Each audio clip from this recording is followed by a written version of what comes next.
Hračka, ktorá potrápila generácie našich rodičov, hlási veľkolepý návrat. Na 6. základnej škole na Saratovskej ulici 85 našli netradičný spôsob, ako deti odtrhnúť od obrazoviek a poriadne im precvičiť hlavy. No, v zásade my, ktorí sme vyrastali v rokoch, ktorí Rubikovú kocku bežne poznali, tak sme sa k tomu v podstate iba vrátili. Nápad vznikol veľmi jednoducho. Niekedy počas vianočných prázdnin, alebo pred vianočnými prázdninami minulý rok som si povedal, že by to mohlo byť zaujímavé aj pre deti, pre ďalšie generácie a rozhodol som sa kúpiť kocku do každej triedy, vyskúšať to a má to veľký ohlas. A už robíme v tom súťaže, takže dnes konkrétne sa konala prvá taká väčšia súťaž. Mnohé deti už vedia poskladať kocku celú, tam už ideme na čas. A tie, ktoré nie, tak tým dávame priestor samozrejme, aby poskladali najprv jednu stranu a tak ďalej. Každý neformálny spôsob vzdelávania je dobrý, pretože formálneho vzdelávania máme všade dostatok, ale potrebujeme, aby deti boli zaujaté. Potrebujeme ich zaujať, aby sa ich mozog rozvíjal.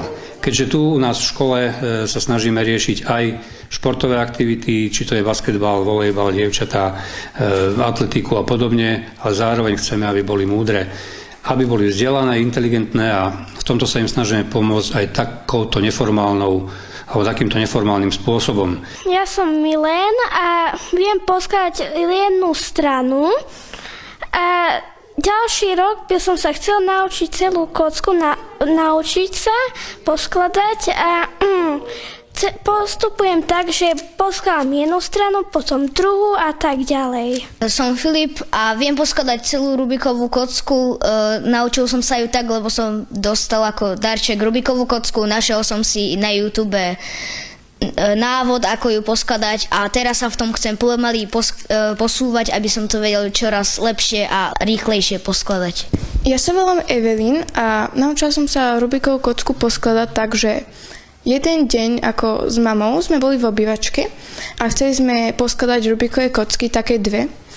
A no, neišlo nám to, takže som si našla návod na internete, takže som sa naučila.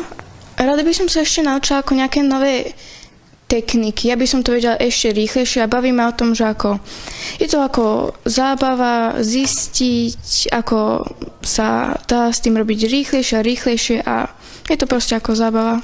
Nie je to jediný spôsob, máme rôzne iné aktivity, ktoré tiež sa inde nerobia. Máme klub robotiky už 3. rok, kde máme veľa členov a postupujeme s Lego robotikou dopredu tak, že už tento rok sa snažíme dostať aj do rôznych súťaží. A ďalšie typy vzdelávania, ktoré sú neformálneho charakteru, určite podporujeme preto, aby deti zaujímavou formou sa vzdelávali a ich mozog sa zlepšoval, ich predstavivosť, geometrická, matematická, skrátka, aby boli múdrejšie.